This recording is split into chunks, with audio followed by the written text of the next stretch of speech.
presidente dell'Imoco fa spazio nella vetrina che ospita i trofei vinti dalle campionesse di Conegliano per l'ultima coppa, quella dello scudetto numero 3 conquistato domenica contro Novara. In questi 7 anni abbiamo vinto 6 trofei, ce ne manca un altro da disputare, ci auguriamo di far bene. Devo dire che alle volte si dice che il primo non si scorda mai, io credo che non scorderò mai neanche il secondo e neanche questo terzo, perché vincerlo in rimonta su una partita così tirata con Novara, che è una squadra molto importante, con un pubblico che ha spinto incessantemente la squadra con un entusiasmo incredibile, credo che sarà un qualcosa che resterà sempre nella nostra memoria. Fortuna e spogliatoio sono le due parole chiave dietro al successo delle Pantere.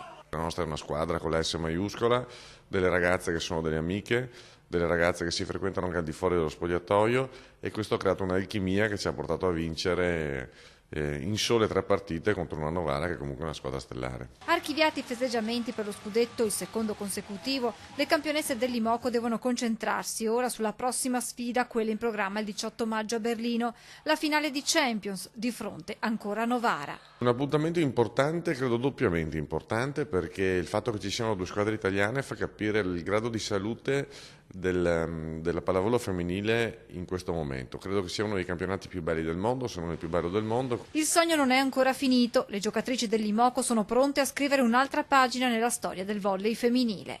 Cosa dirà alle ragazze prima della partita della finale di Champions? Ma né io né Pietro Maschio diremo niente, speriamo solo che si divertano. È pronta a far spazio per l'altra coppa? Ci pensiamo quando sarà caduta l'ultima palla. La mente è già a Berlino, ma intanto c'è tempo per pensare alla prossima stagione. Le Pantere di Conegliano hanno abituato bene i loro tifosi e così è possibile guardare ad un altro traguardo da tagliare. Sognerei di partecipare al Mondiale per club.